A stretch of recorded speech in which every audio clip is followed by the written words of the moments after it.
السلام علیکم دوستو، آج کی ویڈیو میں بیان کروں گا ایک مجاہد کا واقعہ جو جہنم میں جھونک دیا جائے گا۔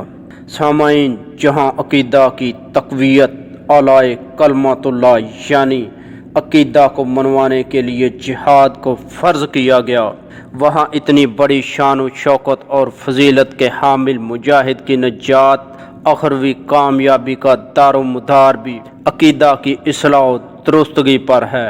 اگر مجاہد جو کہ اللہ کے لیے جان نثار کرتا ہے، خون بہاتا ہے، سینے پر گولیاں کھاتا ہے، بمبوں کے پارخچے اپنے جسم پر روکتا ہے، اپنے انگ انگ کٹواتا ہے، اتنی قربانیاں دینے والے مجاہد کے جس کی عظمتیں احادیث کی روشنی میں آپ پچھلی ویڈیو میں سن آئے ہیں، عقیدہ میں اگر درست نہ ہوگا تو وہ بھی جہنم کا ایندھن بنا دیا جائے گا۔ سامعین، رسول اللہ صلی اللہ علیہ وآلہ وسلم نے فرمایا، قیامت کے دن اللہ کے دربار میں ایک مجاہد شہید کو لایا جائے گا۔ اللہ تعالیٰ اس سے پوچھے گا کہ میں نے تمہیں زندگی دی، جوانی دی اور تندرستی دی، بتاؤ تم نے زندگی کیسے گزاری؟ وہ کہے گا، اے اللہ، میں تیرا نام بلند کرنے کے لیے میدان قتال میں اترا، تیرے دشمنوں سے خوب لڑا تاکہ تیرا نام بلند ہو جائے، حتیٰ کہ لڑتے لڑتے میں نے اپنی جان قربان کر دی۔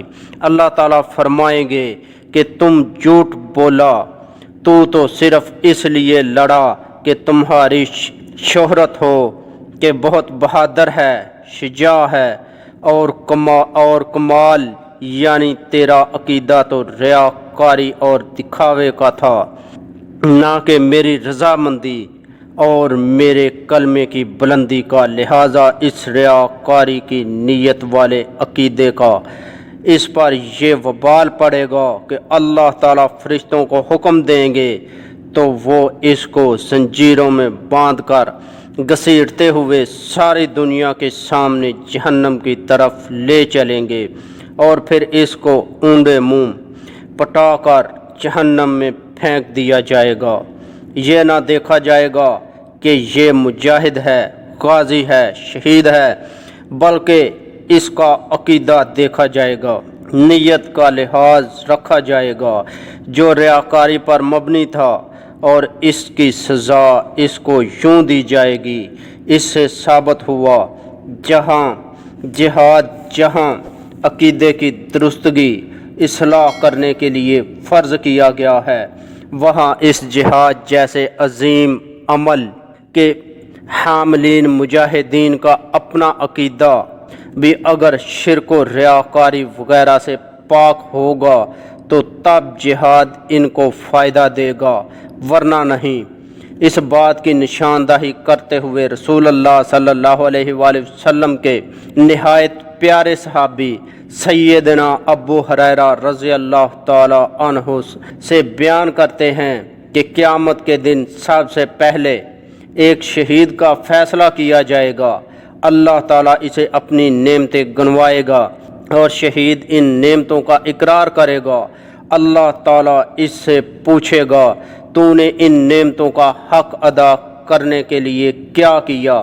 وہ کہے گا، میں نے تیری راہ میں جہاد کیا حتیٰ کہ شہید ہو گیا۔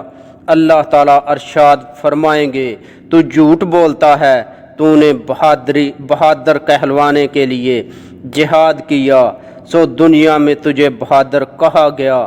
پھر فرشتوں کو حکم ہوگا اور اسے منہ کے بل گھسیٹ کر جہنم میں ڈال دیا جائے گا۔ سامعین، ان آیات قرآنیہ اور احادیث مبارکہ سے یہ امر ثابت ہوتا ہے، آخروی قیامت کے ہولناک لمحات میں پیغمبر صلی اللہ علیہ وآلہ وسلم بھی رب نفسی، اے میرے رب میری جان کو بچا لے، اے میرے رب میری جان کو بچا لے، پکار رہے ہوں گے۔ ان ہیبت ناک اور ہولناک اور آزمائش کے لمحات میں کامیابی کا دارومدار صرف عقیدہ صالحہ اور ایمان پر ہوگا۔ اگر دنیا میں عقیدہ درست ہوا اور اسی کے مطابق عمل کرتے رہے تو قیامت کے دن تمام پریشانیاں، درد، مصائب و تکالیف ختم اور اللہ تعالیٰ کی رضا کا سرٹیفکیٹ مل جانے کے بعد وسیع و عریض جنتوں میں پیش بہا نعمتوں کے درمیان داخل کر دیا جائے گا۔